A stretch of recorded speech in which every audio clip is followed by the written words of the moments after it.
The streets are buzzing.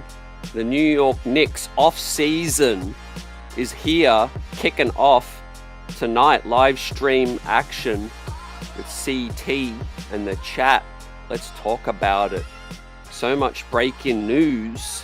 This is going to be a big one as our championship celebrations continue. But man, we got work to do to bring some people back, and it starts with Jose Alvarado. Breaking news, back with the New York Knicks on a 3-year deal. Let's talk about it. Mohamed Diawara also set to return in a major boost for our chances to repeat and go back to back. We've got a couple of draft picks to break down and some rookies coming on the squad. It looks like it, fam, as the New York Knicks, man, are trying to skirt the second apron. And what are your thoughts on that? I'm going to give you my thoughts, man. Look like James Dolan, man, or Leon Rose in collaboration are tightening the purse strings. But big move, big news to bring Jose back, man. He was one of the unsung heroes and a major player in the NBA Finals, man. The hometown kid. Great news today that we get. Obviously earlier, the Mohamed Diawara news is excellent as well, as he's going to factor in to the rotation moving forward on a 4-year deal. Jose coming back on a 3-year deal, reported Shams Charania, right? Looks like 3 for 15, which is approximately the same amount per that he is currently on. He simply declined the option so that he could re-extend and get that out of the way, man. And he tweeted out, man, I'm home. Jose Alvarado, I think currently in Puerto Rico, and he is celebrating bringing the Larry O to his home country. But obviously, man, the hometown kid is back, and we're going to break down all the ramifications. Give us your thoughts, Knicks Nation. Hit that thumbs up. Comment section, replay squad, I see you. How's everybody feeling, man? I am hyped, man. Finally got some championship merch, man, arrive in the mail, right? Championship cap. And I got the ESPN magazine, and I've got the other caps on the way. Let us know how y'all doing with the merch situation, right? The NBA draft passed. It was a busy week, so I'm ready to break it all down for y'all now, man. Live stream on a Friday night. Welcome in Ernest Cameron, Daniel Berry, coming through the building. Let's get it. Knicks, baby. We champs. We're the reigning champs. How good was it to hear Adam Silver announce the pick, although it wasn't going to be a Knicks player, but to announce the Knicks as the world champions on draft night, right? Jose coming back. The Knicks are currently at 10 filled roster players right now. They've got 4 to fill and 5 if they want to go that way, right? So 10 under contract, and the Knicks will have at least 4 more spots to fill. I've broken down the latest graphic. We've got our free agents on the right. The players, the rotation players on the left are the ones under contract. Tyler Kolek, Jose Alvarado now, Deuce McBride, Pacome Dardier, and Mohamed Diawara set to return on a 4-year, $10 million deal, which is great for the New York Knicks as well. That's even cheaper than Deuce's 4-year contract. And Mohamed has such a bright future with the New York Knicks. They're going to need that length, the size, the shooting. Of course, man, on Tuesday and Wednesday night, the Knicks made their draft moves. They slid back to the second round, collected 6 second-round picks over the course of the 2 nights, and ended up with the 39th selection, Jack Cahill, right, the combo guard out of Germany, already talking about linking up with Ariel Hukporti if he's still on the squad. But Jack brings some winning habits, tenacity, ball handling, and some shot creation as well. A little bit unheralded, was discussed as a late first-round selection, could have gone to Gonzaga, decided to keep his name in the draft. because I think the New York Knicks gave him a promise, and he is going to bring some ball handling and some scoring to the table. 20 years old and pro seasoned, which is big time, winning the championship, carrying his team to a title at 20 years of age in a professional league. So big raps, and I'm excited to see what Jack Cahill can do with the squad in the future. We don't know what kind of deal he's going to get. I do think it's going to be either a rookie minimum, a second round exception, maybe a 1.2 milli for multi-years, or it could be a two-way contract. I guess it's all yet to shake out, and that's what we're here to talk about, because the New York Knicks could sign more vet minimum guys. We don't know if Clarkson plans to return. I don't think Clarkson's going to get an offer more than the minimum with any other ball club. And this is in no particular order, but I'm talking about these rest of the vacant roster spots. The Knicks have got work to do to fill them, but obviously Landry and Mitch will be the main priorities, ladies and gentlemen. And yeah, I see Ernest talking about the Knicks could have drafted more talented guys. Taris Reed was a guy I really wanted. Isaiah Evans, Malik Thomas, Visar. There was a lot of talent, man. It's a deep draft. I think ultimately the Knicks' strategy was to always move back to save that roster salary spot and still maybe try to get a player that they feel has potential in the future and some promise. And I think they did that successfully. Whether you agree or disagree with the strategy, they definitely did pass up on some better talent, with some more heralded talent. But I like who they got, man. I think they complement the squad with the skill sets that they're going to bring. Tyler Nickel, father grew up a Knicks fan, man, on Long Island. He was hyped. 47th selection out of Vanderbilt. He's the best shooter in the draft at 6'7", high release. Comps to Sam Merrill type movement shooter. He could be a sneaky chance for some rotation minutes at some point in his rookie season, right? We know Mohamed Diawara got in there as well. Look, yeah, it comes down to Shamet and Mitch right now. So the Knicks are at 10 roster guys filled, with Jose Alvarado coming back on the 4.5. The Knicks will have about $10 million to play with to stay below the second apron. And that is where we're operating at, ladies and gentlemen. It does look like they want to stay under that second apron. Look, I'll give you my thoughts right now. I think it's disappointing. James Dolan, whether it does look like it's mainly his decision, if you're reading between the lines. Ultimately, you could debate the restrictions and all of that. I don't think it would be too bad going over the second apron for at least another season, right? Or for one season, and try to bring this squad back in full. But it does look like the Lakers, man, they're swirling Mitch. I think he's going to get a great offer from a couple of teams. I don't think the Knicks are going to be able to go as high as 15, but they can offer Mitch a starting salary of about $9 million per, and maybe a 4-year 40. 4 years 40, I think, is the max the Knicks could get to Mitch and stay below the second apron. What do you guys think about that? Right? They would have to shed another contract, though, whether it be Dardier, Deuce McBride, or Kolek. And it wouldn't give them any other flexibility to keep Shamet. So what I think is going to happen is they're going to try to keep either Mitch or Shamet if one of them is willing to take a discount.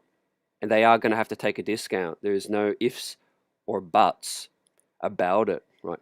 They want to come back to the New York Knicks, right? They're going to have to take a haircut because they are going to get better deals, right? I think some speculation around what Shamet is going to get offered. I think some teams might offer him as high as much as 8 per, 10. I can't see a team really offering Landry more than 10, to be real. So right now, the Knicks got $10 million to play with, 4 roster spots to fill. I think they can offer Landry roughly a salary starting at around 6. They could give him 4 years, 24, or 3 years, 18. It's going to be below what he's going to get offered elsewhere. But I do think the Knicks are going to be able to retain one of them, not both, but it is going to leave the rest of the roster spots to be filled by these rookies, you know. And if Mitch ain't coming back, what are they going to do at that center spot, right? Does Huck Porty come back, right? He's going to be on the cheap. They can bring him back on the minimum, 2.4 million. When it comes to Ariel Huck Porty, they could try to swing a deal for like a free agent. Well, not a free agent, but they could swing a deal for like an Yves Missy from the New Orleans Pelicans, who's only on 3.5. They could sweeten the deal, give those guys a couple of second-round picks and maybe a player like a Kolek or a Dardier. Is Deuce McBride going to be on the trade block? Leon Rose, knowing that it's going to be tough to re-sign Deuce after next season, right? He could walk as a free agent, right? But personally, I hang on to Deuce, even if it's just for one more year and, you know, we even end up losing Deuce. I think you're not going to find much better production on less than 4 milli than Deuce McBride. So you keep him around, in my opinion. Maybe you move on from a Dardier or a Kolek, right? If you are trying to bring in an Yves Missy, right, on a 3.5 million, right? But like I said, I don't think the door is fully closed on bringing Mitchell Robinson back. A 4-year for 40, I think, is a decent deal. It's not a low ball, but it's not going to be what he can fully earn on the free agent market. So it's going to come down to, man, how much does Mitchie want to be a Knick for life? Like I said, it don't look like they're going to go over that second apron. Yeah, so you guys let me know if it's one or the other. Who is it going to be? Appreciate you for the comment, Ernest. Taris Reed. If they are going to lose Mitch, yeah, it could be disappointing that they didn't decide to draft a big man. They obviously selected a big man with the 53rd pick, and they ended up trading him. So some people were speculating, does that mean that there's a chance Mitchie comes back? Right. New York City salute champs. I see you. Everyone in the building is a champ. Let's go, G Money. Alvarado is back in the Big Apple. Great move keeping him. Yeah, I like the way we're moving so far. You know, we'll continue to talk about the draft. I want to break down some film and give you my thoughts on Jack Cahill, Tyler Nickel, and maybe Kevin McCullough. Does he stay on a two-way? He's a free agent. I don't think Trey Jemison comes back. I've taken him out of the graphic because I think Trey Jemison, by online reports, he's used up 3 years of two-way eligibility. So Trey Jemison could come back on a vet's minimum, but it would have to be a standard roster deal. So there's a lot to shake out. Right. I do think it's possible Clarkson comes back on a minimum on one of these deals. Jeremy Sohan, wouldn't be shocked if he returns, but I think it's probably less likely. Given, you know, if they do want to retain Mitch or Landry, the rest of the roster spots are going to have to be on the super cheap. They're going to have to be Jack Cahill. They're going to have to be Tyler Nickel on the $1.2 million second round exception. That's as cheap as you can go. I think that's why they drafted those guys as well, to eat up a couple of roster spots. But like I said, there is still some options. You could trade a Dardier and get his 3.5 off the books. You could decide to move on from a Kolek or even a Deuce. Right. So there's other ways we could go. And if I'm making a guess right now, fam, I'm just going to give you my prediction that I do think Mitchell Robinson gets an incredible offer from some of these other teams, and I think he takes it. And I do think Landry Shamet is the guy that's more likely to come back and accept a $6-7 million starting salary, because I think that's more plausible, and you could fill the rest of the roster out. But like I said, there's options. Do you trade a Kolek? Do you trade a Dardier, knowing that Diawara is going to take some of those minutes, knowing there's Tyler Nickel, who the Knicks could bring in on a 3 or 4 year multi-year deal for dirt cheap. You just got to stand there, space the floor out. He brings size, 6'7", can stroke it. As my guy in the chat says, yeah, they already drafted Shamet's replacement in T. Nick. Mitch is gonna get his bag. Yeah, this could be an unpopular opinion, but like I said, if Mitch gets an amazing deal that's like 14, 15 per from, let's say, the LA Lakers, and it's a 4-year deal, like basically the same kind of deal he's on, like 4 years, 60, man, all I can do is just wish Mitch the best, and thank him. He'll be a Knick forever, a legend forever, the longest tenured Knick, but mission accomplished, You won the championship. Can't keep expecting these guys to take haircuts, Can't keep expecting these guys to turn down money. Like, you're only in this game for so long. Mitchell Robinson, man, God bless him. If he does want to come back and we can get him on a 9 or 10 million per, awesome. But otherwise, man, I won't think any less of Mitch if he does take that bag. And look, all the respect in the world to Jose, because, I mean, he put his money where his mouth is. Hometown kid now, back home, and home for good, right? Does Jose retire a Knick? It's only right that Jose stays, man, and GTA 5 sticking around right before GTA 6 comes out later this year.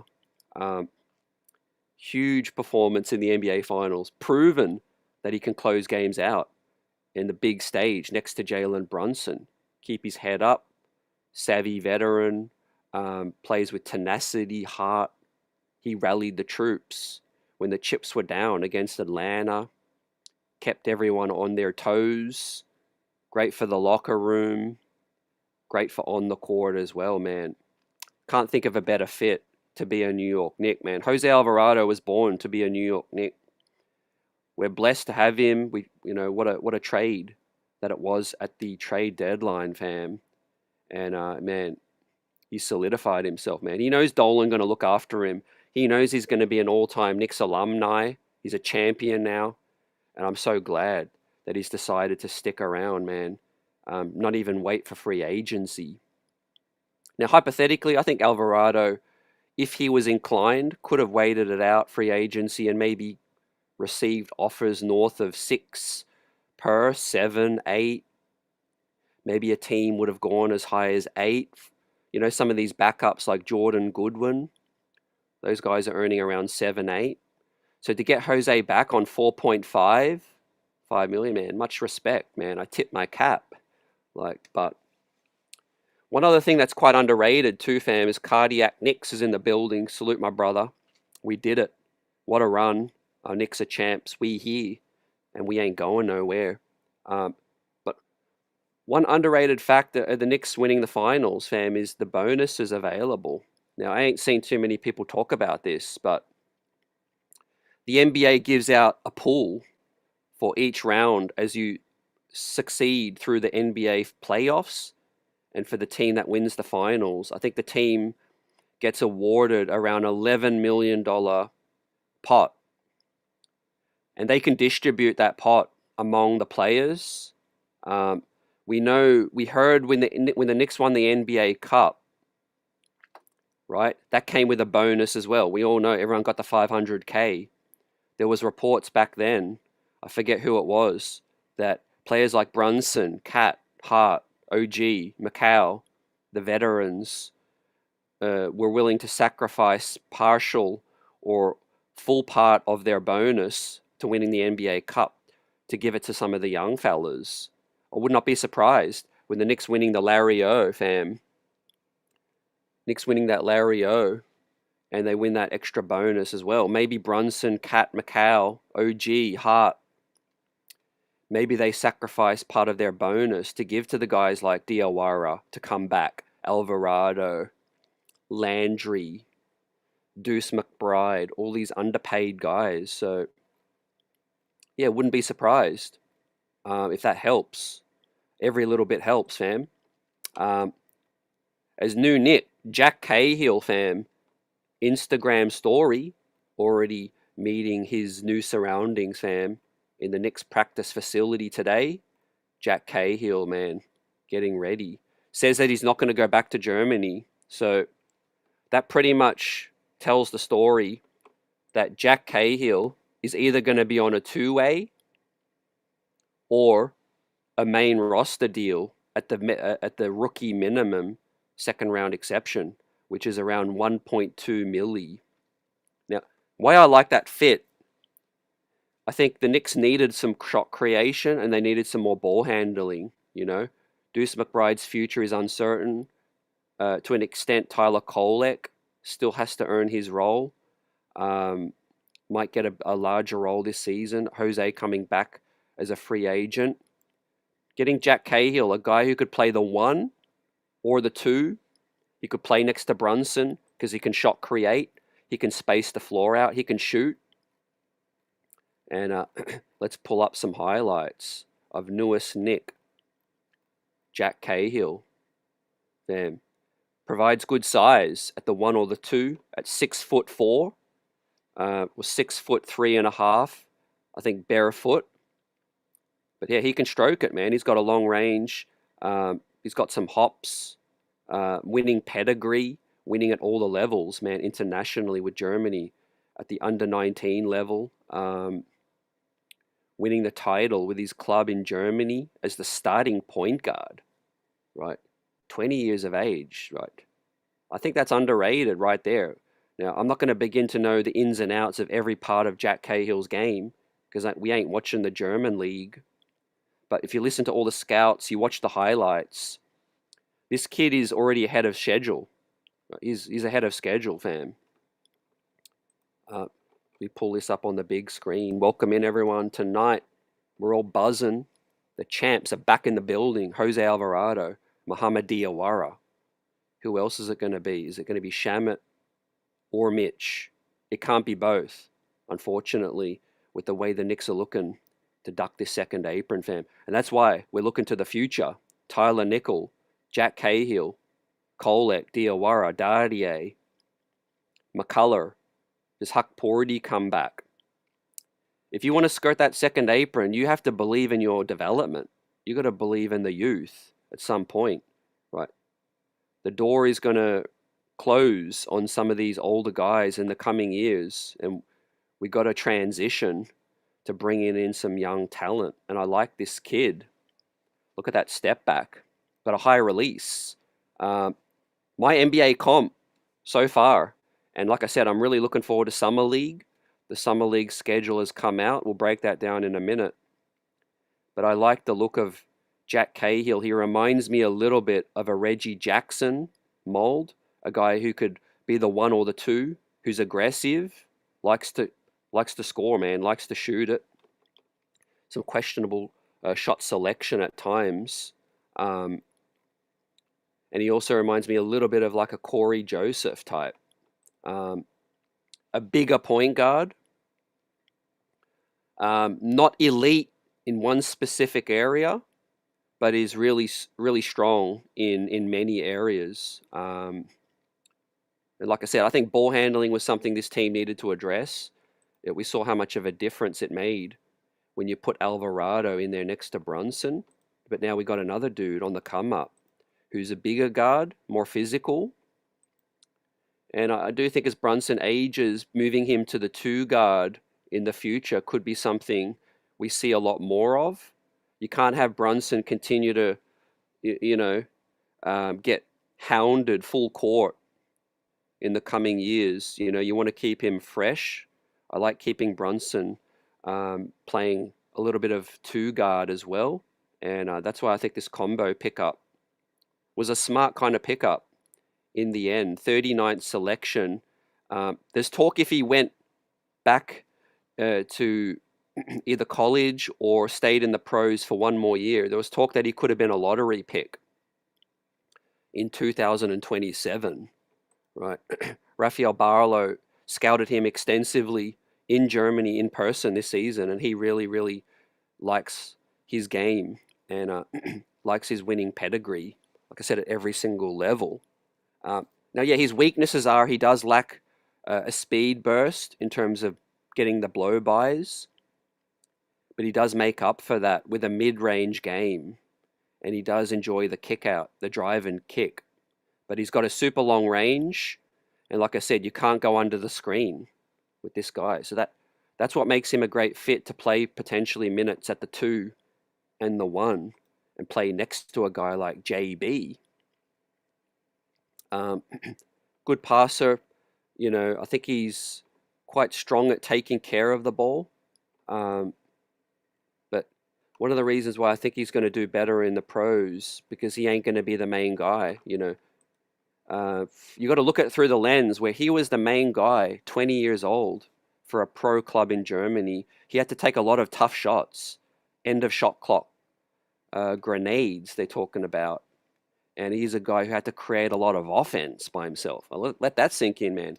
Imagine you're 20 years old in a pro league and you're basically tasked to create a lot of offense and be the point guard. So in a reduced role, like I said, a Reggie Jackson type, Corey Joseph, these guys are 10, 12-year professionals in the league. Could he have a higher ceiling than that? Look, I don't know. We're going to get a good look at Summer League. I think the guy looks confident. Like he looked really confident, fam. Talking about confidence, what about this guy? The 47th pick. People are talking about it could be the biggest steal of the second round, right? A guy with not as much versatility, but is way more elite in a specific skill set, and that is shooting the cover off the rock. Tyler Nickel, welcome to the big show, and welcome to the champs. Father was a Knicks fan growing up in Long Island, man. Great scenes as he got drafted at the draft watch party where he grew up, and his father was in tears, fam. He's not taking this opportunity for granted, man. I think we got a dog in Tyler Nickel.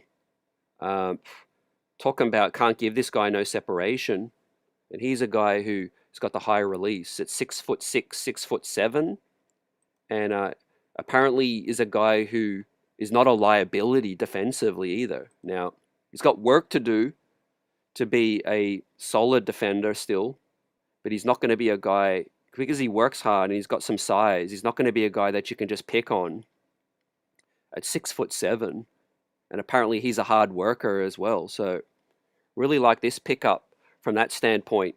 You want to space the floor out for Brunson, you want to space the floor out for these other guards, add some more shooting. Ladies and gentlemen, that's exactly what the New York Knicks did, bringing in a movement shooter, fam. Discount double check. Tyler Grenade. CC says he hits them grenades. Yeah, Jack. I tweeted this out as well, man. The Knicks like their pro experience. Ed K, salute. Not only shot selection, but his shooting ability in general. His free throw percentage is low as well for a guard. He's still a project. And, like I said, these guys are going to get a lot of minutes in Westchester, but they might need to step up depending on how thin the roster gets. But I trust the front office are making plans. My suspicion is there's a chance Jordan Clarkson comes back. But I think that's going to be later in free agency. Obviously, he's going to see if he can get some wealthier offers, but I do think a guy like Jordan Clarkson really enjoyed being a Knick. I mean, you could just see it at the parade. A guy who's been around the league, hasn't quite found a home, 34 years old now. I mean, is Clarkson going to get better offers than the vet's minimum at 34 years old? I doubt it. Would he bring some veteran value back to the squad? I think so.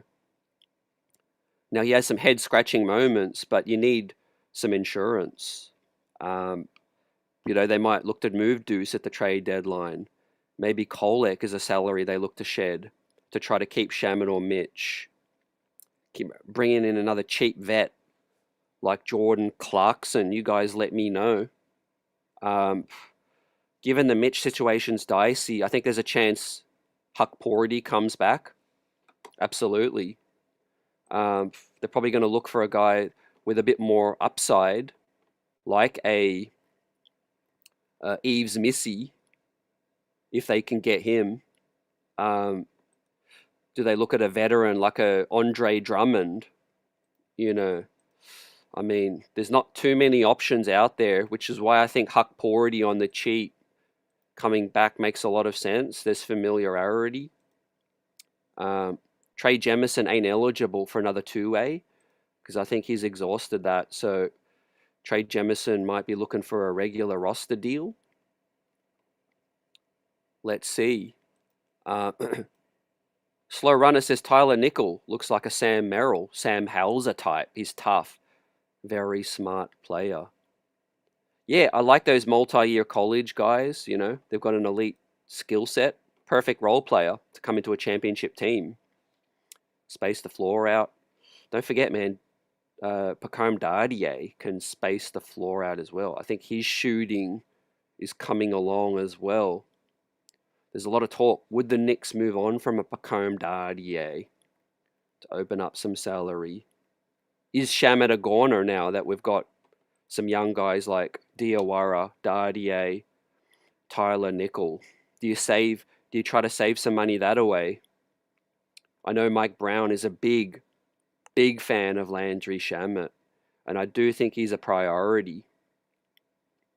McCullough's a guy who could be ready to step up to a roster deal. He's 25, 26 years old now. Kolek's waiting for his chance, so maybe we say goodbye, Clarkson, Tyler Kolek.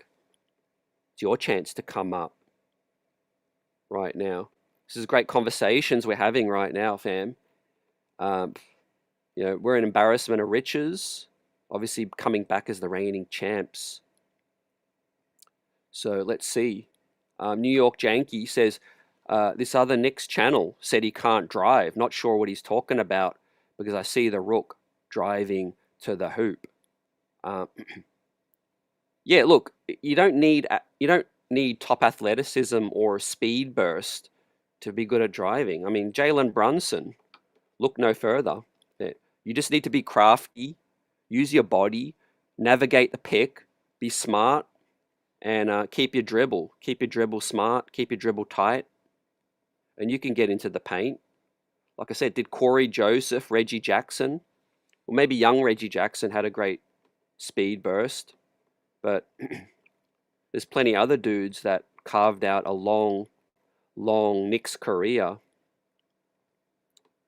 you know, a long NBA career, sorry, without, you know, having that elite speed burst.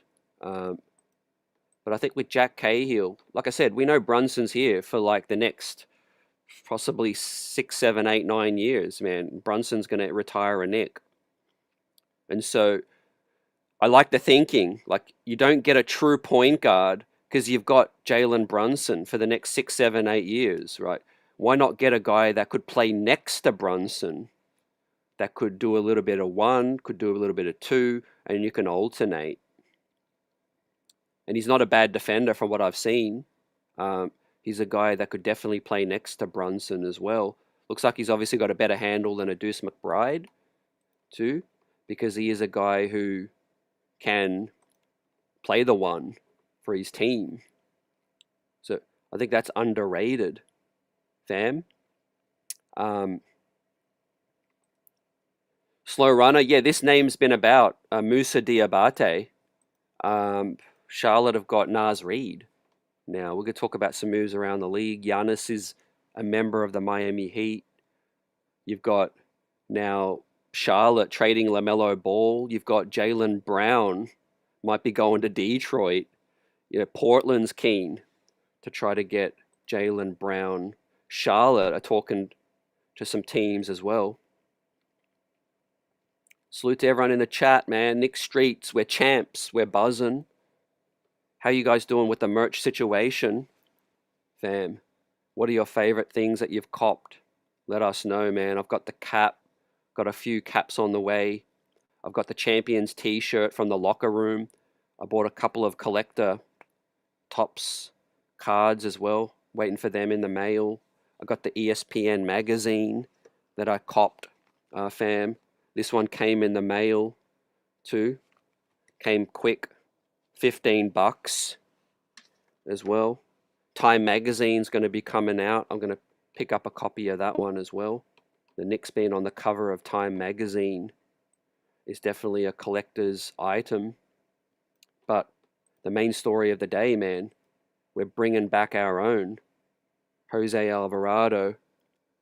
Can't wait to see him get busy again. Don't forget, we only had Jose for half a season.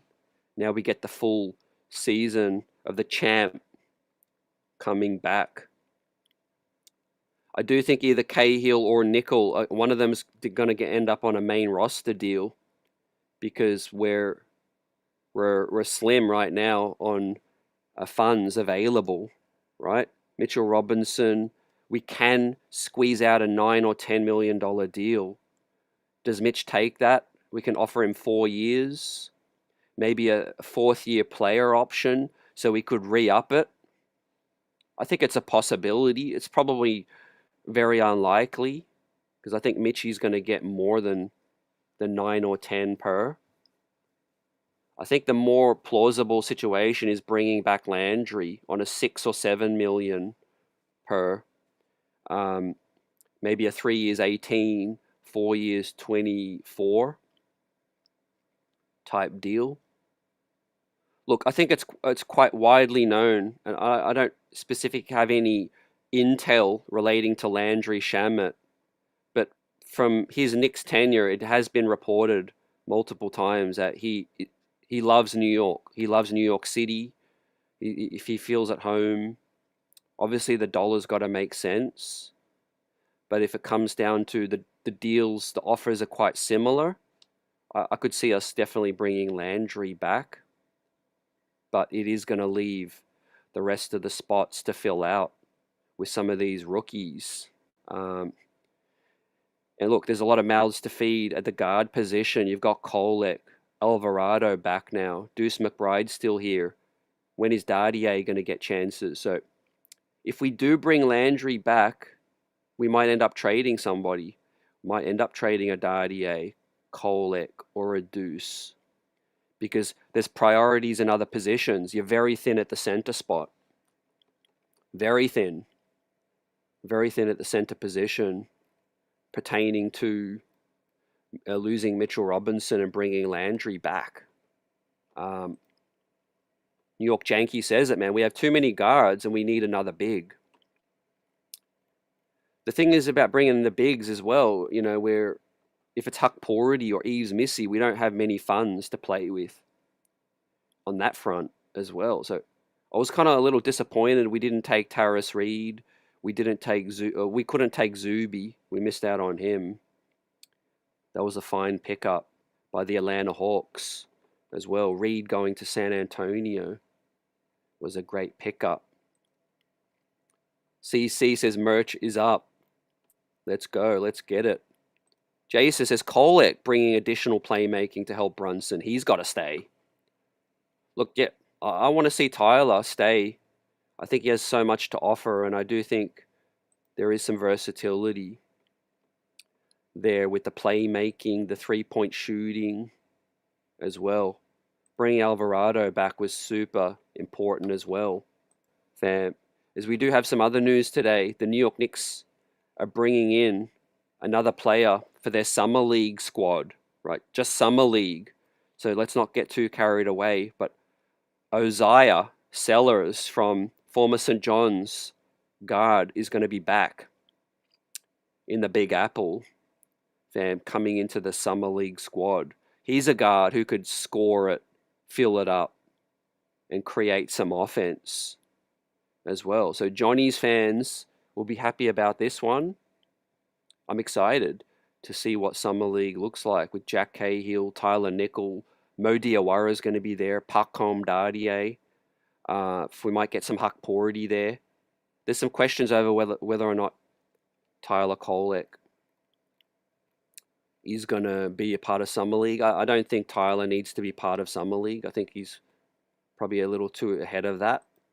But yeah, Josh Hart and Karl Anthony Towns, champions, legends, are giving their flowers to Jose, the news coming through today, right? That he is going to be back, man. Look, if you'd asked me after the championship game which of the free agents was the most likely to come back, I would have said Jose Alvarado. Like, he ain't coming all the way from New Orleans, coming back all the way home to fulfill a dream, a Cinderella run, a story.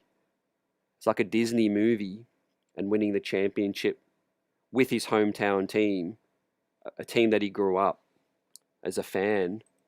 He ain't coming all the way back just to leave.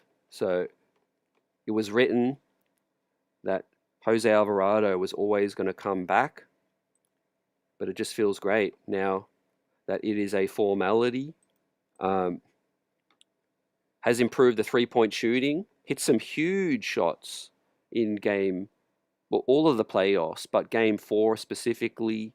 Game 5 was a big part of the Knicks' comeback run. I think he's just an invaluable, indelible roster fit, locker room guy. You know, the way he was keeping guys up, rallying the troops when the chips were down. That's the culture guy. That's a guy that understands. That's a guy that's been through the mud and's been able to come out the other side.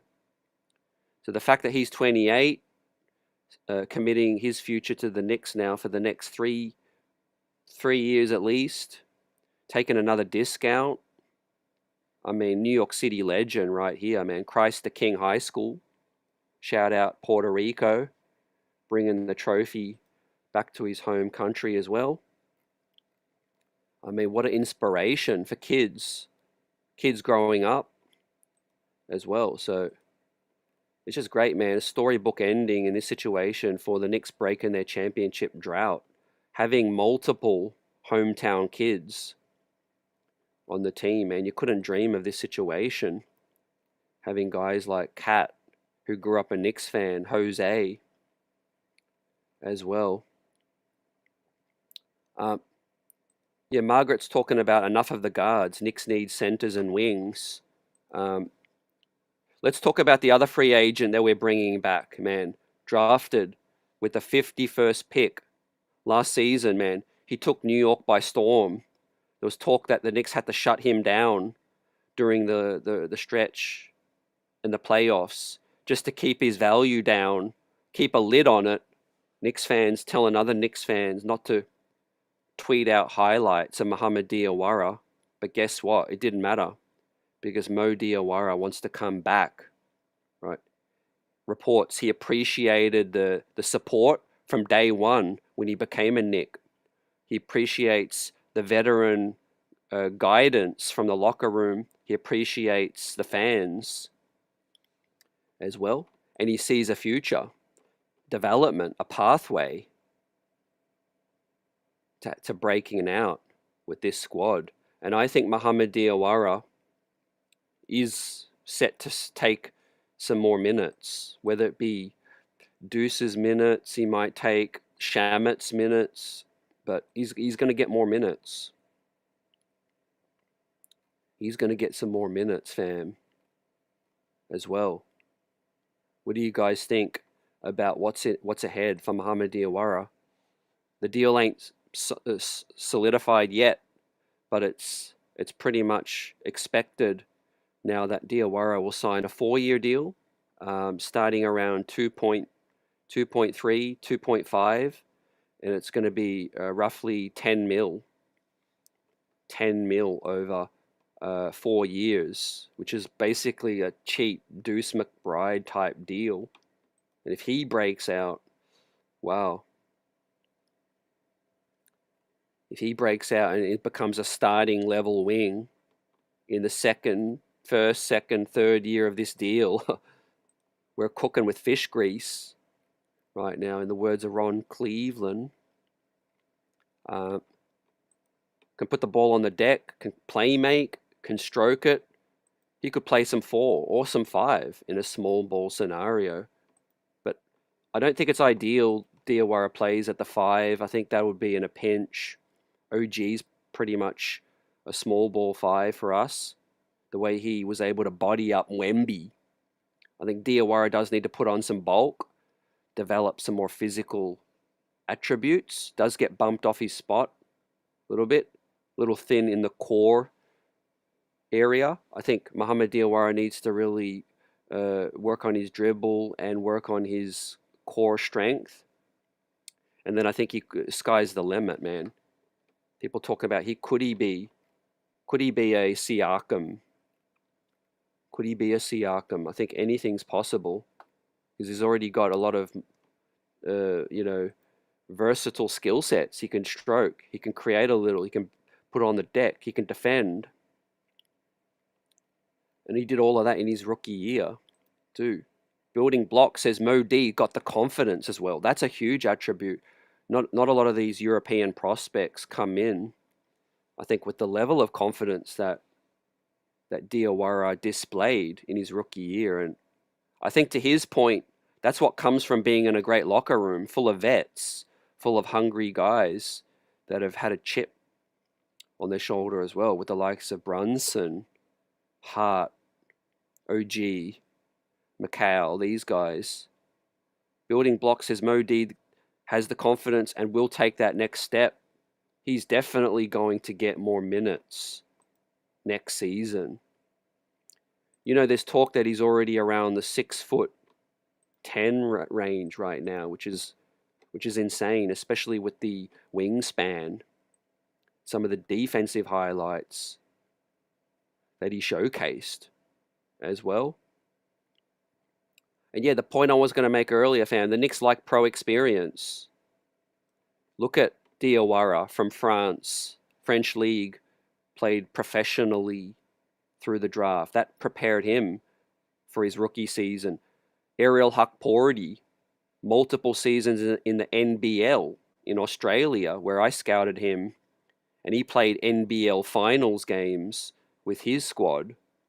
Pacome Dardier, coming from the German Bundesliga league, as well as Jack Cahill, coming out from the German professional league as well. That's four young dudes on our squad, and they all played professionally too. So I think the college game is a little overhyped at times in terms of, you could dominate college. Some people expect that you should stay in college for 2-3 years to stay ready. But I think if you play professionally, that can also be a great, preparation for trying to make it in the NBA. Pro habits, dealing with the physicality. The thing that impressed me about this Jack Cahill situation is, like I said earlier, he's ahead of schedule. You don't expect a 20-year-old European player to be starting for their European team and leading them to a title, right? Luka did it with Real Madrid, but Luka was an outlier. He was a 16-year-old phenom. He was a phenomenon. Luka Doncic at 16, 17 was handling the point for Real Madrid. But most of these European teams, man, they always favor the veteran because, it's a grown man's league. There's jobs at stake. The coaches could get fired. Fans will riot if you lose, etc. So I do think, this kid could be really, really good. This kid could be, a long-time NBA pro.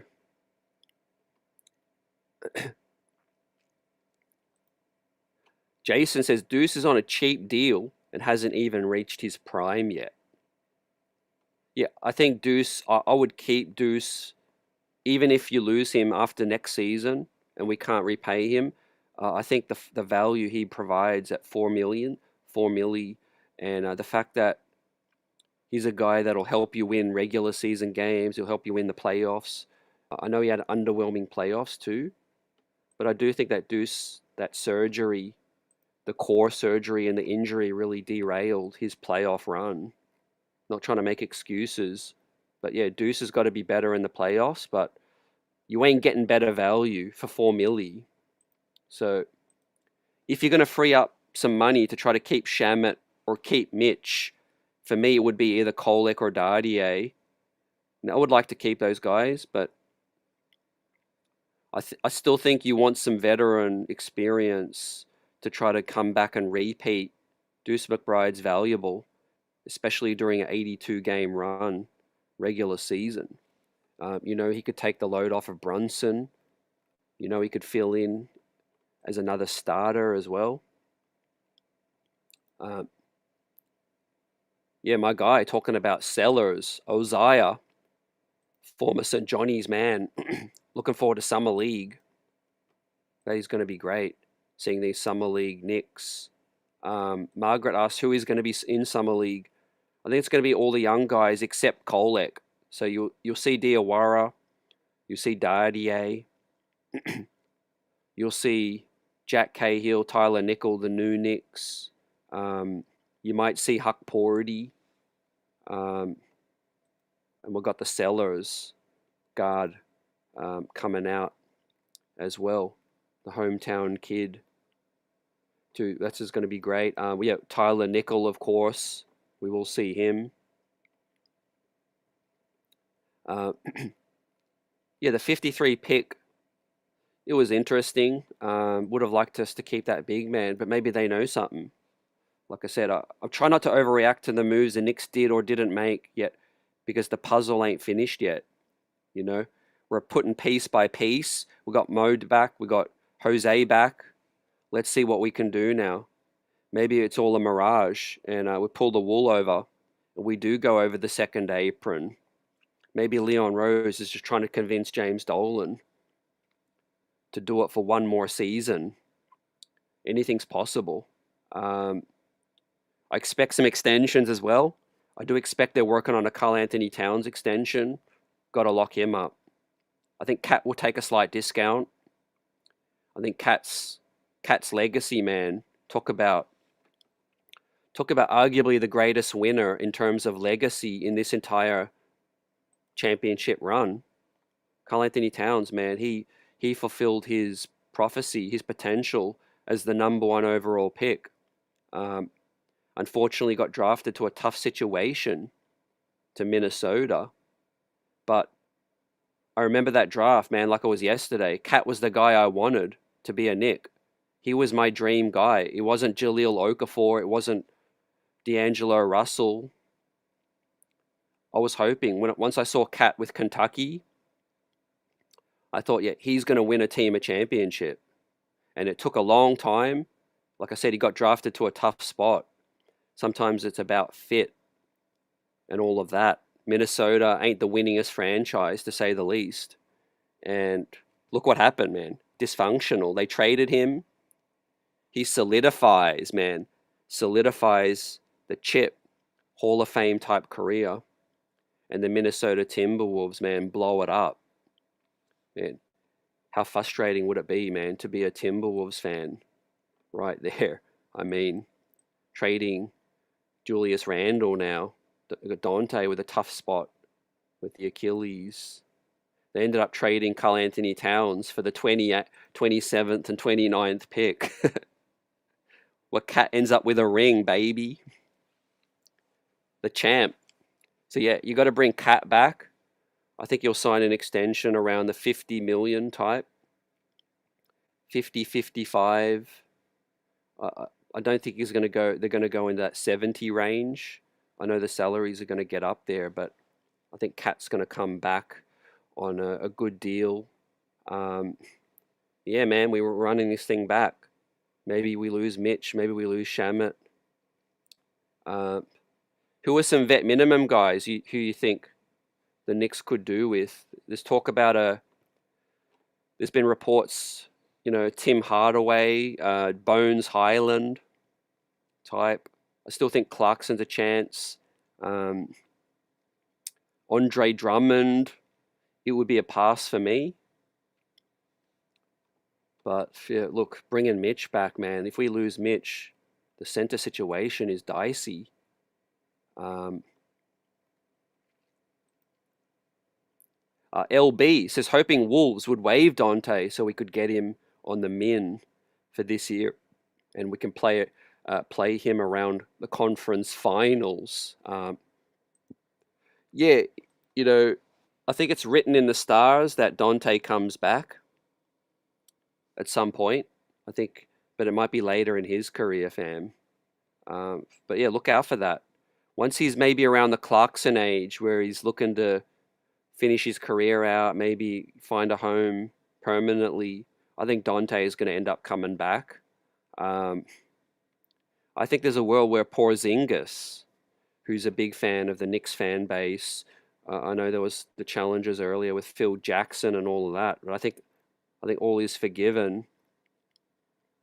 I know he can't really stay healthy, so it would have to be a vet's minimum deal, but maybe somewhere in the future Porzingis gets a buyout, wants to come back where it all started.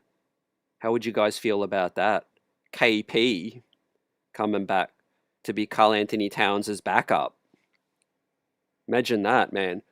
Porzingis and Cat playing together on the same squad. Tim Hardaway, man, third time as a Knick, that would be crazy. I don't know if he's got much to give anymore. I do prefer two-way players that can defend and shoot. Yeah, I wouldn't be mad at bringing Clarkson back. I do know, as Trap Music says, pretty sure JC wants a bigger role. Yeah, I thought about it a lot. He's 34. I don't know which teams are going to give him more money or a bigger role, but it's possible. I think champion players do get, their value does go up around the league a little bit more, but yeah, I think JC really loved being a Knick. I mean, you could see him go crazy during the, during the parade, obviously, and everyone just basking in this, amazing run. But when do you turn the keys over to some of these young guys, right? You're paying them. When are you going to get to the point where you trust them? As I pull up some clips of Pacome Dardier, rookie season, having 16 points. And he's come a long way, I feel, especially late last season. I think he went under the radar. He had some great complete games with Westchester, and I think the Knicks like Pacome Dardier a lot. He can shoot it. He's a big wing. Now's the time to make a decision. I think, do you punt on his $3.5 million deal to try to keep Landry? Or do you trust him to see if there can be some development where he could eat some more minutes playing alongside Diawara and Tyler Nickel? It's an interesting situation, right? I do think the Alvarado news now is got to be a domino in terms of what Tyler Kolek's plans are, in terms of what the organization is thinking, what is Tyler and his camp thinking. I think Kolek's 25 going on 26. I think he's NBA ready now. I think he'd proven it. He couldn't get many opportunities in the playoffs, unfortunately, because everybody was healthy. But like my man Joe says here, I think Kolek will play more this year, especially with Brunson on the floor. Yeah, Alvarado's quite durable, but there could be some minutes for Tyler. I do think Deuce McBride, if he sticks around this season, will be most likely his last season. I don't think the Knicks, look, they're already trying to duck the second apron. And I do think Deuce McBride, man, he's been playing on a dirt cheap deal. Yeah, he absolutely deserves to get paid soon. And his camp will be looking to, shore up his future as well, albeit an extension or something else. And so, let's see. Let's see what happens. But yeah, I think got to give these guys some opportunities. I think Diawara will get plenty of minutes. Let's see what these rookies do in summer league. Looking at Pacome Dardier in summer league, that could be an indication of how ready he is.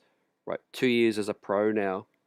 I do think if Dardier looks really good in summer league, I think he'll stay. My man Glenn says Drummond is old, but can play and is cheaper and a fit under the second apron. Yeah, I think physicality is something we might need more if we lose Mitch. You know, you gotta try to replace like for like. Yeah, Drummond ain't on Mitch's level to say the least, but yeah, you got to bring some physicality. Man, if we do lose Mitch, it'll be so tough to swallow in terms of the situation. But I wish him all the best in terms of like mission accomplished, man. He achieved it all, man. That offensive rebound will go down as one of the biggest in Knicks history to secure a championship for the first time in 53 years. And if that's the last play Mitch ever makes as a New York Knick, yeah, he's welcome back, man. Every alumni game, barbecue, everything, man. Mitchell Robinson, he will be known as a Knick for life. Even if he does end up playing for a couple of other teams, the 8 year stretch with the Knicks, that'll be what Mitch is known for. Now, yeah, James Nagy, like Margaret says, he's a guy that the Knicks own draft rights to. Now, he played professionally, then he went back to college for Baylor to make that NIL money, but he didn't have a very impactful season with Baylor, and he's had some back troubles as well. So I can't see the Knicks putting their faith in a James Nagy, to be perfectly honest. I just can't see that. I do think we're going to probably go the more veteran route.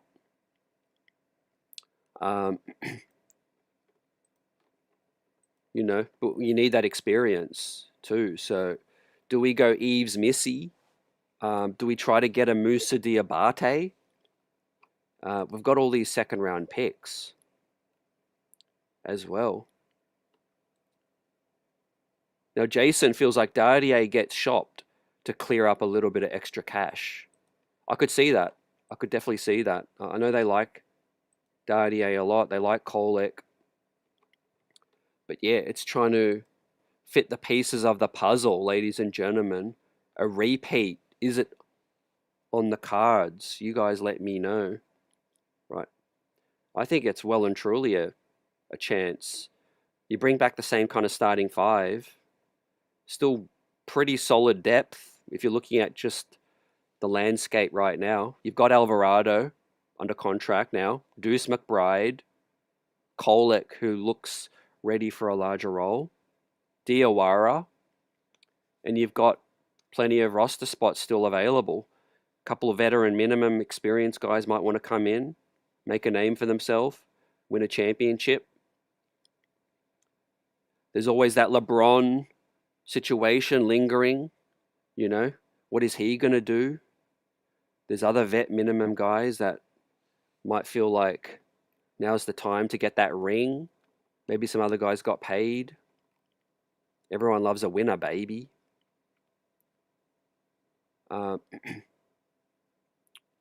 Yeah, Mitch had his ups and downs, Glenn. You know, it was tough in the playoffs, but the thing is, Mitch was always a guy that doesn't need to play many minutes to impact an entire game, you know, whether it be the hacker Mitch, the injury issues and all of that considered. If he plays 10, 15 minutes, you know it's going to be impactful.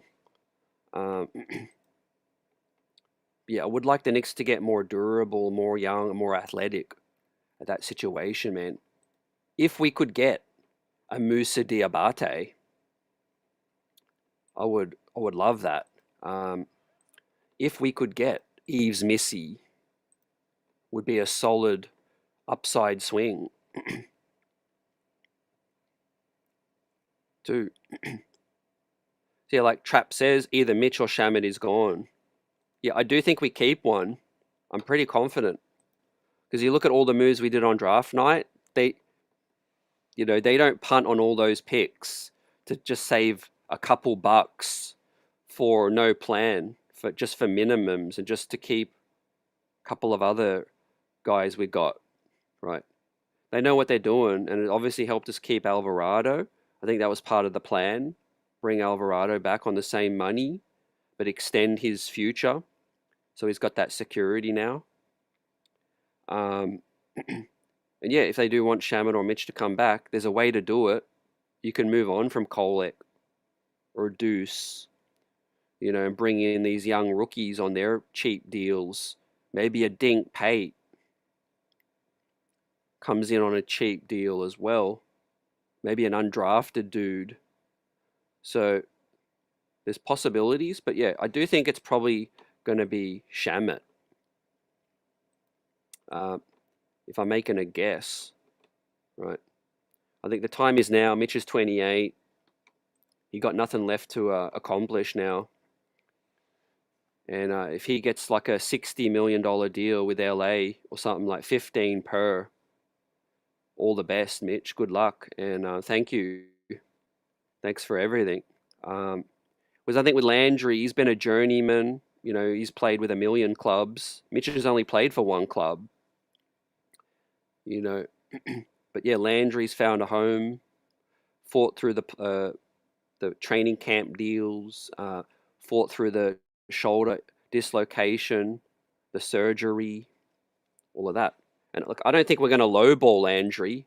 I think we are going to make a competitive offer. I do think we can offer him the mini mid-level at the very least, 6 milli. That's like a 300% increase on what he was earning with the minimum. So we could go as high as maybe 7 or 8 if we trade a couple of the other dudes as well. So I do think we plan to make a competitive offer, but do we end up trading Deuce? To you guys' point, we have a lot of guards right now. Yeah, like Joe says, Shamit mid-level. We do have the mini mid-level, which is 6, basically a $6 million deal. But to use that, we have to stay below the second apron, including using that deal. So 6 million to Shamit on the mini mid-level, you still have to be below the second apron, I think. There's still ways to do it. So the Knicks are at 10 roster guys now. They only need to fill 4 more spots. They've got $10 million available.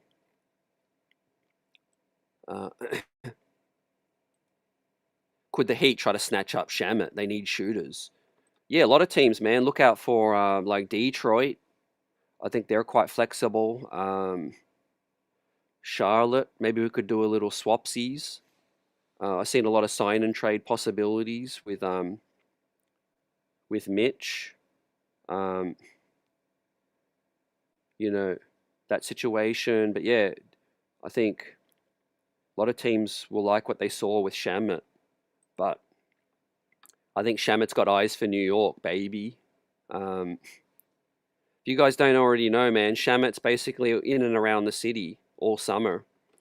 He's doing photography, likes to explore the city, likes to cover that US Open, the tennis. The other day he was at Dick's Sporting Goods doing an appearance. That doesn't look like a dude that's waiting to get out of the city, man. You're just a champion. You're a pending free agent. You're at Dick's Sporting Goods in Yonkers doing a signing appearance. So I'm pretty confident Landry is the guy that comes back. Like I said, could be wrong. He might get bowled over by a crazy deal.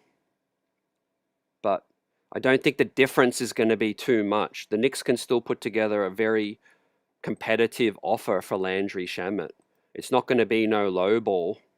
It could be around the 6, 7, 8 million, but they might need to shed some other salary to do that. Do you guys think it's worth it? Should they do it? You guys let me know. But back to the second apron sort of situation, man.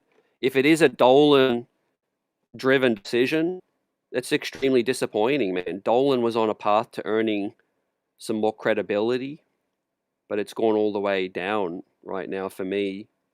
Now, still on a high. Obviously, we're winning this chip, but this man on screen, he doesn't take no discount just for the Knicks to avoid the second apron completely. Like, that's not what I think was the plan. The front office, as reported now by Ian Begley and Stefan Bondi, was that the Knicks front office's plan was to always go into the second apron. Now, but James Dolan got his championship.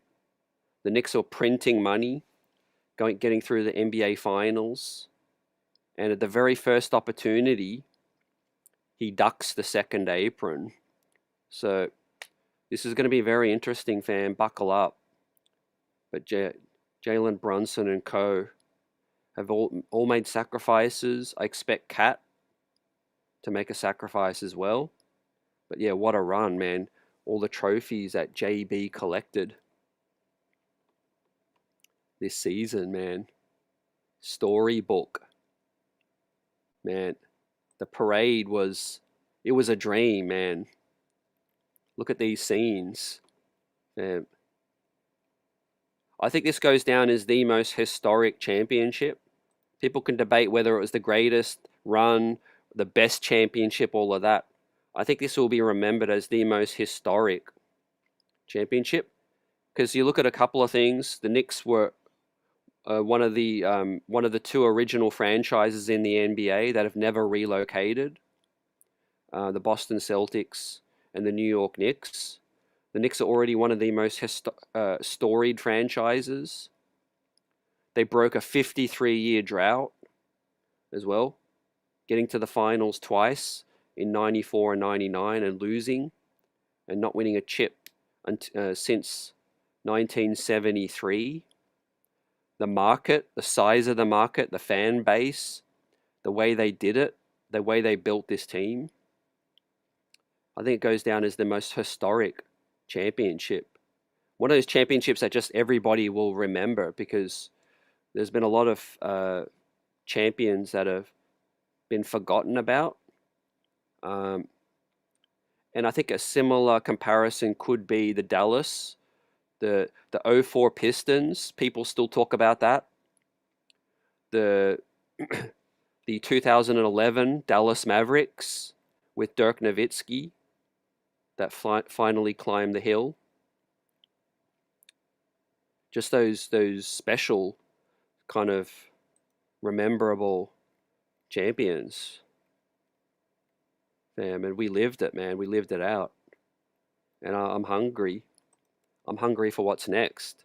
Hungry to continue to contend and compete.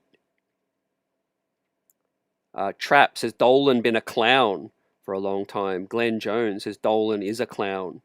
It's a shame he's our owner. Yeah, like I said, respect. I've always given Dolan respect for paying and, look, he's done a lot of great things with the alumni. You see Shumpert, you see J.R. Smith, you see Lynn, you see all these dudes praise the organization. Chris Dudley, I mean, the list goes on.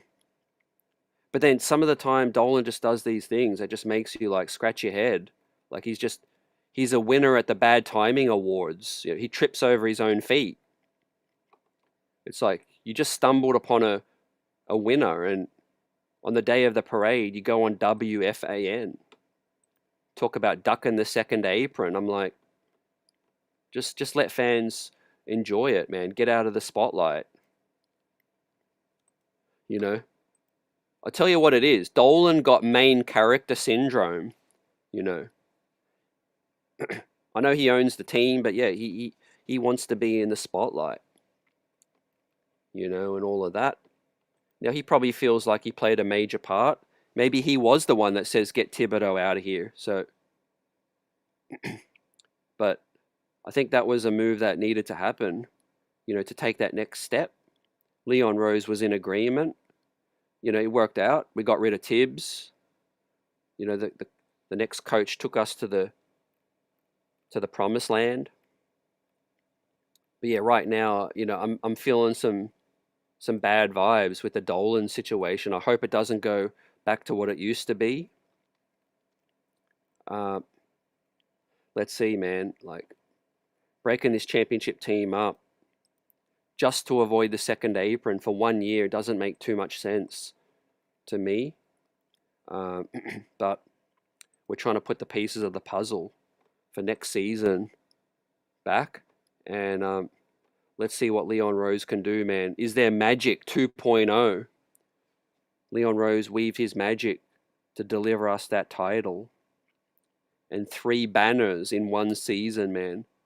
A historic treble of unbelievable proportions. It's going to be tough to match that again. But this starting 5 in its prime. Young pieces still with high potential. You bring back the heart and the grit of Jose Alvarado on the bench. Landry Shamet, I think, will be a big piece that I think will be important to bring back on many levels.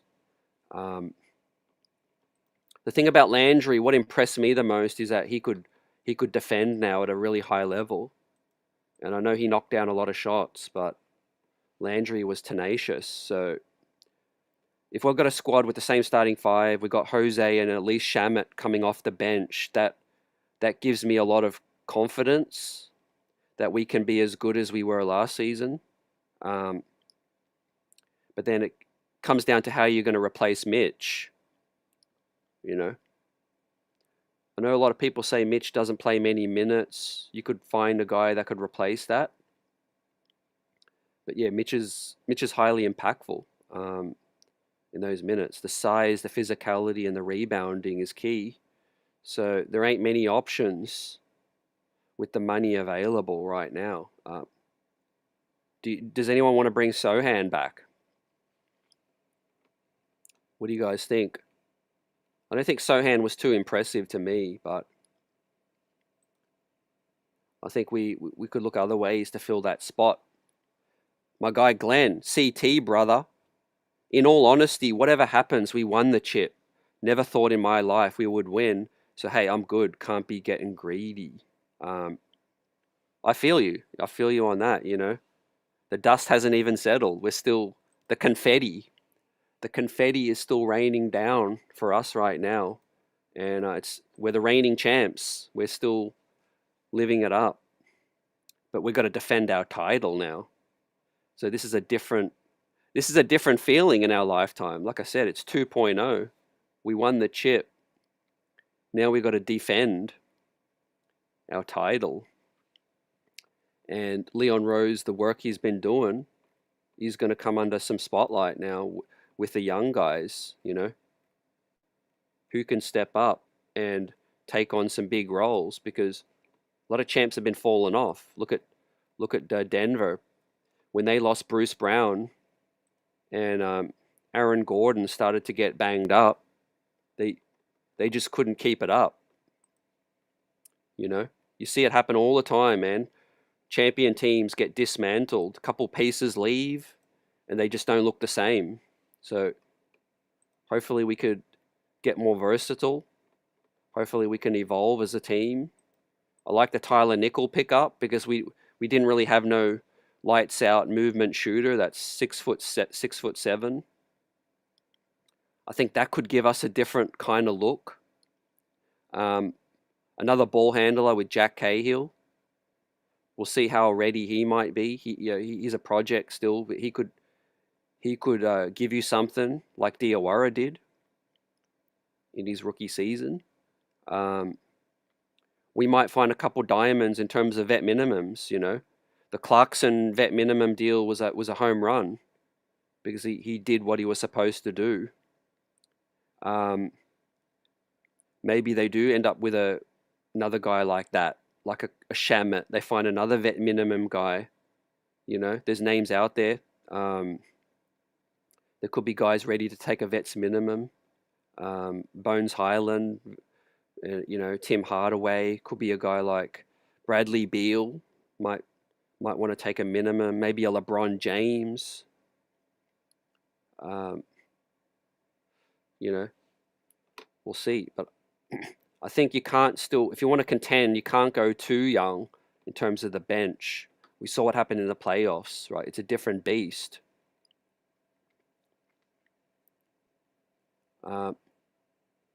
Building Block says we can let Sohan walk.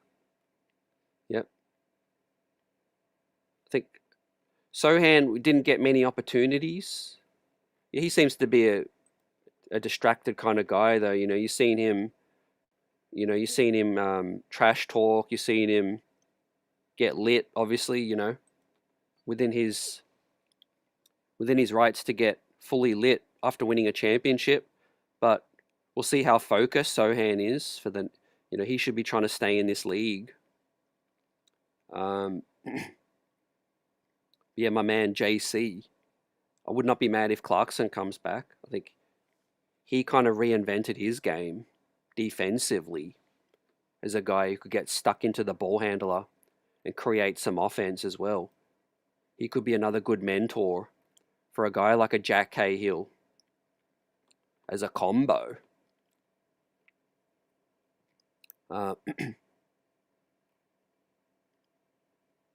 Jason says teams are getting more big to counter us and the Spurs. This is why keeping Mitch should be a priority. Yeah, facts. I think Spurs getting Tarris Reed was a heck of a pickup. Like, talk about a big physical brute to back up Wemby so that when Wemby gets pushed around, you got a big bully like Tarris Reed coming through. Now, interesting that the Detroit Pistons gave up Isaiah Stewart. They gave up him for 3 seconds, so we ain't got to worry about B. Stu out east. I think he got traded out to the west. A name people are talking about too could be a vet minimum guy available, Jock Landale. What do you guys think about a vet minimum Jock Landale? Has some durability issues, but he could stretch it. He's a veteran center with lots of experience. Wouldn't be the worst thing. I think it would be an upgrade on Huck Porty. As reports coming through now, Boston Celtics have asked for at least 4 first-round draft picks for Jaylen Brown, man. I get it. You know, if we gave up 5 first-round picks for Mikal Bridges, Jaylen Brown worth 4 first-round picks, so looks like he could be on the move. You see some teams like Detroit, Charlotte think that they're close. What do you guys think about that? Right. You guys are right. The NBA is changing. You know, that's why you got to change it up a little. You know, I don't think every champion team should bring back the exact same squad. I think you got to see if you can tweak a couple of things, maybe get more versatile, because these other teams are scheming for what you provide. So I think, you know, drafting the dudes we got, I think Diawara or Colette coming to that rotation, you know, could be a nice adjustment. Maybe less minutes for Josh Hart as a starter, and we look to go a little more 5 out.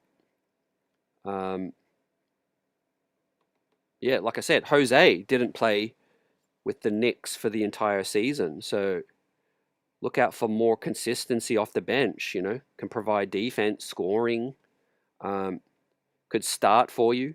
You know, if Hart or Mikal Bridges, you know, ever miss some minutes, you can play Alvarado next to Brunson now and have a dual threat, bringing the ball up. shooting it. GTA 5, man, ready to get lit. Yeah,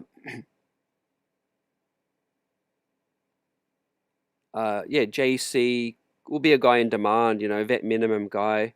But yeah, he might be looking for a multi-year deal. That's the thing. Don't think the Knicks are going to commit a multi-year deal, especially with Deuce's future uncertain.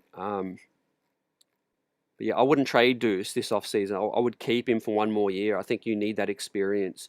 You need a guy that could play the two, can shoot, can defend as well.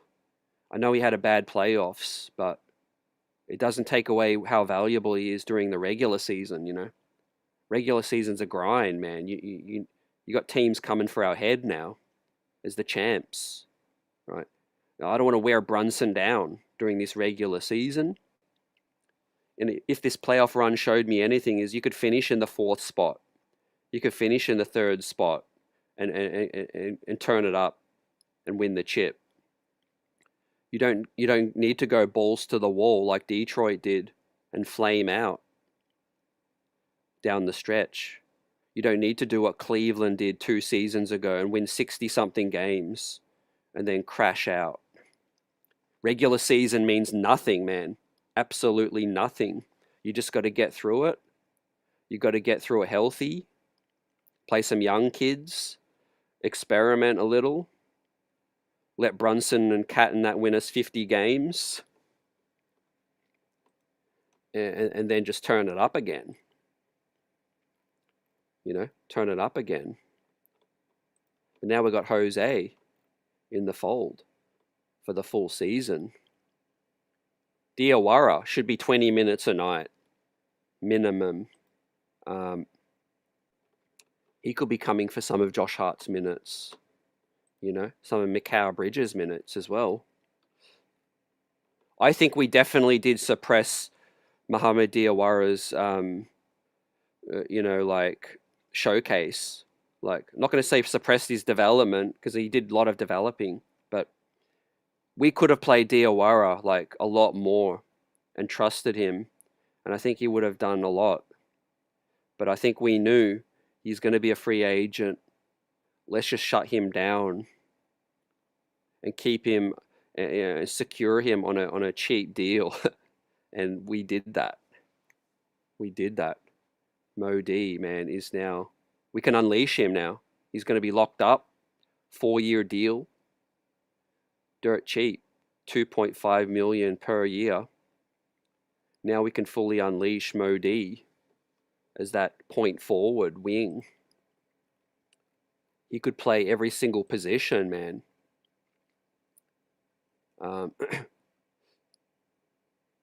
Yeah, Jaylen Brown been dangled now.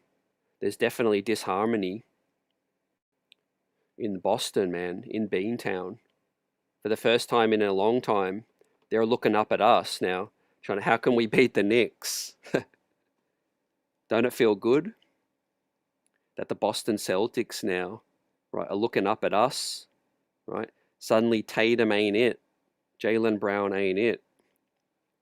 And Brad Stevens thinks he's the smartest person in the room. Well, the Knicks built that championship team without doing it through the draft. Through trades, free agency, stacking up assets. The Knicks got 11 second-round picks now, and we will start to get more of our first-round picks back. We didn't have to do this Giannis deal. Now, the New York Knicks have multiple first-round picks and pick swaps they can make in the future because they don't need to do that Giannis deal. They've got 11 seconds now. So if a couple of these guys age out and we want to build another 2.0 contender around Brunson, we are going to have that flexibility and the assets to pull off some big moves, I think, in the next 5 years. But for now, everyone's in their prime and they're going to try to repeat. They're going to try to repeat. Buzzer beaters in the house. Great to see you. Locked in. This off season, man. It's a different feeling. But yeah, can't lie, man. I'm super excited. Still living up the championship, but super excited to defend. And knowing how special this core is, especially led by, one of the greatest players in Knicks history, one of the best players in the NBA today, Jalen Brunson, man. He is 1A, solidified. He can take a team all the way to the promised land, man. Does he get better? Right. Is it foolish to think that Jalen Brunson, a guy who's got better every single year, is it foolish to discount that he could get better with more pieces around him and shooting and ball handling as well, right? They say the body doesn't age better, but the mind ages better with more experience too. Jalen Brunson, let's not forget, this is his first run all the way through to the NBA Finals. He would have gathered a lot more experience and intel in these moments now. He's going to be coming back more confident, more locked in, and ready to do it all again, man. Ready to prove the doubters that it was no fluke. Ready to prove these other people as a silent assassin and not bring up the names of Becky Hammond and these other haters, right? If Brunson can win more chips, imagine what that does for his legacy, ladies and gentlemen. Yeah, the one pro to like a Sohan is the physicality, like you guys are talking about. If we do lose Mitch, we lose screen setting. We lose, a guy who does set good screens, boxes out, rebounds. He battles. Some of those things don't show up on the box score. And if you are a championship team, you need unsung heroes. You need guys that'll sacrifice. There's only one basketball, right? Not everybody can shine at the same time. You need guys like Josh Hart, Jose, Mitch. They're critical to a championship team, right? Guys that'll sacrifice, do the dirty work, all of that. They're not flashy, That is the argument to maybe keeping a guy like a Jeremy Sohan, or bringing in a player similar, a rugged power forward that could play at multiple positions and be physical. Huck Porty. What does the future hold for Ariel Huck Porty? I think there's a good chance he comes back because he's cheap. He's got experience now. Wouldn't rely on him as the sole backup. As a third string again, I could see the Knicks just bringing him back. Don't know if he still has eligibility. They could even move him back to a two-way. Like I said earlier in the show, I don't think Trey Jemison is eligible to come back on a two-way. He's used up his, I think, two-way eligibility.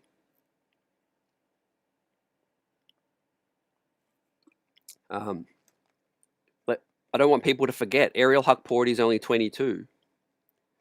I know there's a lot of people down on Ariel Huck Porty, but you look at his second season in the NBA, he's not the finished product.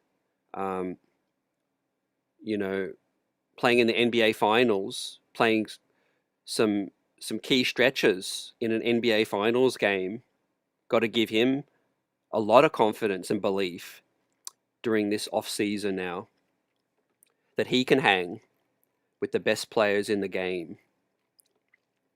You can't discount that fact. Jason says Mitch is like Oak and Hart with the valuable intangibles that aren't on the stat sheet. Absolutely, man. Yeah, the protectors, the enforcers. Every team got the stars, and those guys need to be protected. We're looking at these highlights, but Jose Alvarado's value cannot be understated because who stepped to Wemby the game after Wemby punked Brunson or tried to punk Brunson with the shove. What happened the next game? It was Alvarado that bullied Wemby, and it was Mitchell Robinson that gave Wemby the old don't mess with my guy. And Jeremy Sohan was talking trash to the Spurs, the Sixers, everybody. We need those guys. We need some of those guys on a championship team that are gonna sacrifice, and do those things. But we got Jose back as well, man. He was everything. Buzzer beater for life, bringing up the old man Ben Simmons again. I wish he was on the Knicks now. Where is Ben Simmons? Sorry, where is Ben Simmons? I bet he wished he was on the Knicks. What about Malcolm Brogdon? Where's he at? He just gave up a ring, fam. Maybe we don't win the ring if Malcolm Brogdon sticks around. Now, I don't think we cut Shamet if Brogdon stays. I think we probably find a way to keep Shamet as well. But it's a sliding doors moment, man. Brogdon did make the cut. He was selected, I think, and he decided to retire. And the rest is history, fam. He won't be there on ring ceremony night, but these guys will be. Right. Man, that's the next night I'm most looking forward to. That is going to be absolutely lit on banner night, man. What are the Knicks going to do? Are they going to raise 3 banners, 3 trophies? They got the rings as well. A couple of these guys might not be on the squad, so they're going to have to wait till they visit Madison Square Garden again to get their championship ring. So that could be a factor in terms of wanting to come back and make sure that they're there as well. Yabu gets a ring too. Yabusele, Sohan will get a ring. The two-way guys too. I'm looking forward to seeing some McCullough as well in Summer League. I would assume Kevin McCullough comes into the Summer League team. He'll be pushing to try to get a veteran minimum spot on this team with the funds being quite scarce. But look, the next domino is Mitch or Shamet, because those are the dominoes that are going to fall. We're going to wait for free agency. Those guys are going to find out what kind of offers are available. I think their agents will be doing the prudent thing to try to, gather what deals are going to be available for their clients before they turn anything down, But once that happens, then the Knicks will know how many roster spots and how much money they're going to have to fill it out. But the Knicks will have plan A, plan B, plan C, plan D. They'll be talking to some vet minimum dudes, maybe through the grapevine. They'll be talking with their agents to see what vets might be available. Just like the Clarkson thing happened real quick. Maybe, look, this man might have some connections as well. Look, a lot of former players played for Mike Brown. And now that he's a champion head coach, he's got some pull as well. He might be calling up some of his mans, Keon Ellis, and say, hey, Keon Ellis, let's link up again.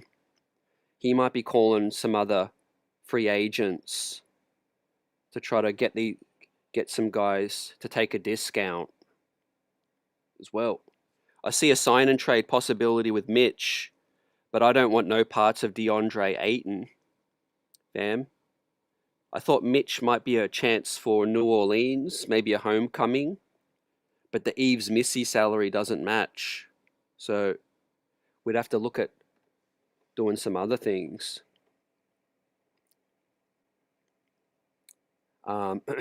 D. Grant says they will get the Ring of Honor, but the actual medal on the finger. AC says if we do lose Mitch, the combo of big Huck developing, and if we can add back in Precious, we would be a solid behind Cat. It would be sad if Mitch moves on. 100%. Bittersweet. I wish we had gone into the second apron. We still might, but it's not looking likely. But yeah, good shout. Precious. Precious played in Sacramento, had a pretty good season. Had some fine moments as a Knick. Was still a little inconsistent, but look, if you're skint with the funds, bringing in a guy on a vet minimum deal with experience, would be decent. I think Huck's a good chance to come back. Again, I think there's some growth opportunities there. I think there's limitations on Huck Porty. I'm not trying to hype up Huck Porty as being a permanent backup that you can rely on every time. But I think as a third string, I've seen enough that he's no liability defensively. He could hold his spot. He's got things he can work on with a jump hook, better rebounding. But one thing that Huck Porty does give, if we're making a comparison with Mitch, is he sets great screens, maybe even better screens than Mitch. He sets bone-crunching screens, and he also can make a little pass out of the short roll as well. He can dribble a little, make a little pass out of the short roll. He's got a little bit. He's trying to flash the three ball, but that ain't something that I want to see too much. But yeah, speaking of three ball, man, I think Tyler Nickel is going to be a steal of the second round. Yeah, the Knicks definitely took some value.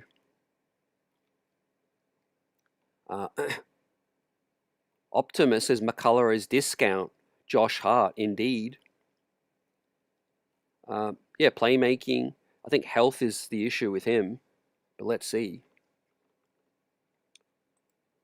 My thing is with the Knicks' current roster, right? You've got Dardier already young with upside. You've got Diawara. Adding McCullough is another guy. And do you want to eat up another roster spot with too many young guys? That's my thing.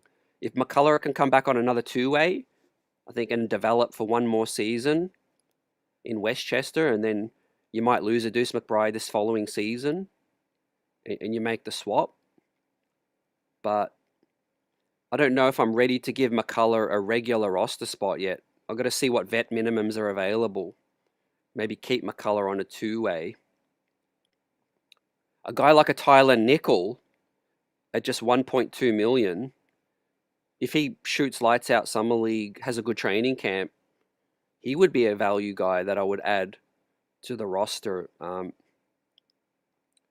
Again, I want to see what Jack Cahill looks like in summer league too, because this is a different situation than Germany. But I think we do have a good depth of ball handling now with him, Kolek, Alvarado, Deuce McBride. We've definitely got some ball handling. We've got some young wings. I think we need to get bigger, more physical. We need to get two centers at least, whether it be Huck and someone else or Mitch and someone else.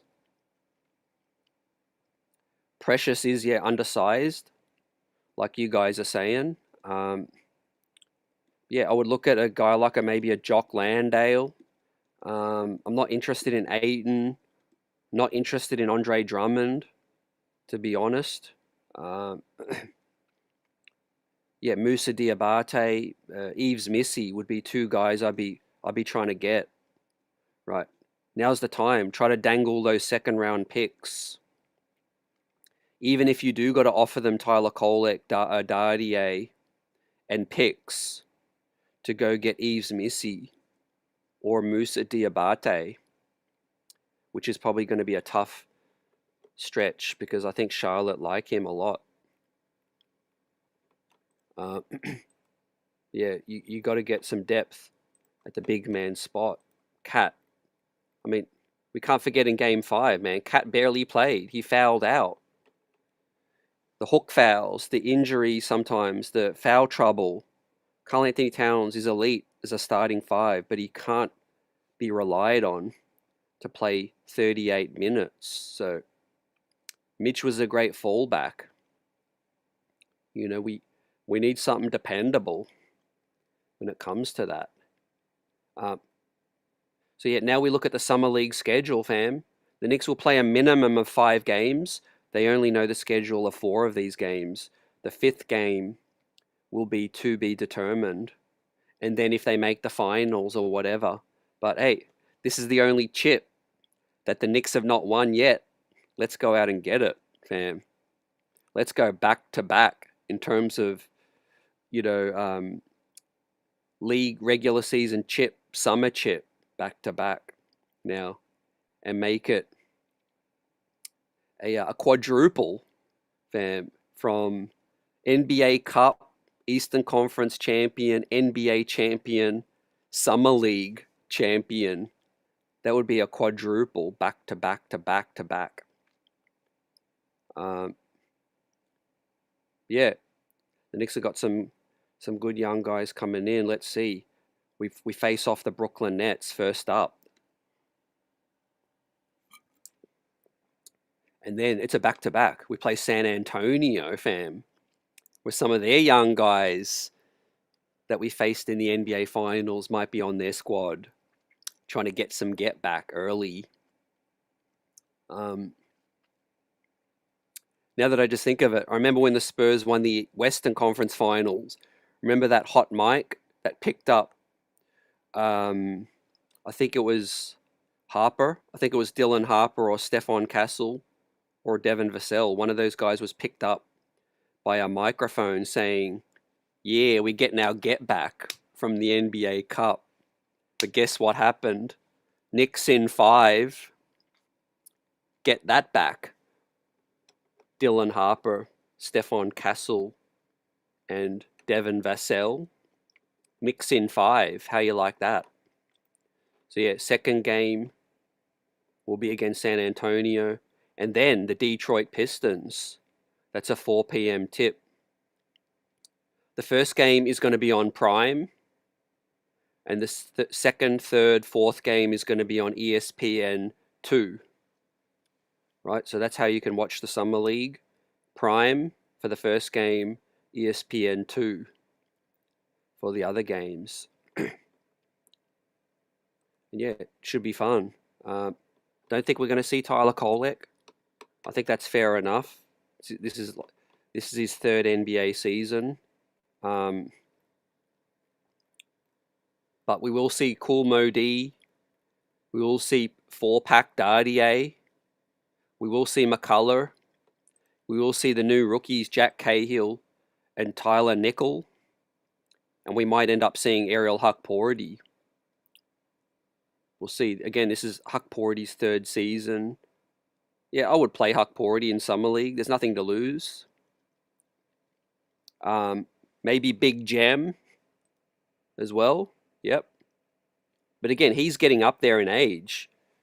Trey Gem's been around for a minute. Wouldn't be surprised if the Knicks sign more training camp guys, more undrafted dudes to see if they can battle it out. Remember we stole Dink Pate towards the end.